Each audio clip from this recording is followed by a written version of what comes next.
ইরানের শীর্ষ সামরিক নেতাদের হত্যার পর এবার দেশটির সর্বোচ্চ ধর্মীয় নেতা আয়াতুল্লাহ আলী খামেনিকে টার্গেট করতে পারে ইসরায়েল। মার্কিন প্রভাবশালী সংবাদ মাধ্যম ওয়াল স্ট্রিট জার্নালে প্রকাশিত এক প্রতিবেদনে ইসরায়েলি এক কর্মকর্তার উদ্ধৃতি দিয়ে বলা হয়েছে, খামেনিকে গুপ্ত হত্যার সম্ভাবনা তারা পুরোপুরি উড়িয়ে দিচ্ছেন না।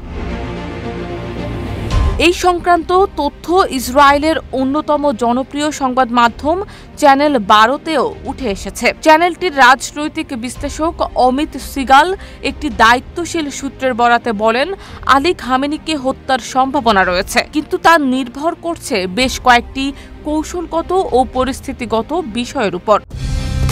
কালার এক্সপার্ট, জর্জ স্যাপ এবং মাইল্ড অন হ্যান্ডস টেকনোলজি সমৃদ্ধ অরিক্স ক্রিস্টাল ওয়াশ আপনার লন্ড্রি এক্সপার্ট। ইসরায়েলি সূত্রটি আরও জানায়, তারা ইরানের বিরুদ্ধে সরাসরি যুদ্ধ শুরু করেছে। সেই যুদ্ধে দুটি পরিণতি থাকতে পারে। এক, ইরান নিজ উদ্যোগে পারমাণবিক কার্যক্রম বন্ধ করবে, অথবা দুই, ইসরায়েল এমন পরিস্থিতির সৃষ্টি করবে যাতে ইরান ভবিষ্যতে আর কখনো সেই কর্মসূচি পুনর্গঠনের সক্ষমতা না পায়।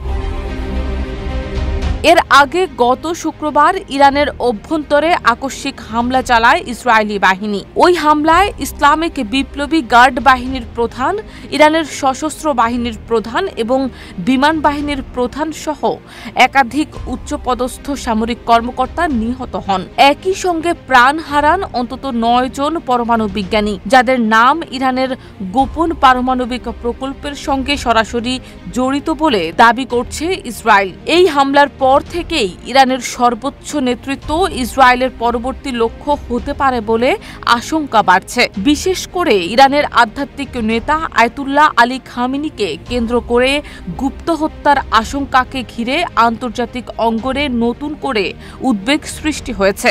বিশ্লেষকদের মতে এটি বাস্তবে রূপ নিলে পুরো মধ্যপ্রাচ্যেই বিস্ফোরক পরিস্থিতির সৃষ্টি হতে পারে। শারমিন নিশু, ঢাকা পোস্ট।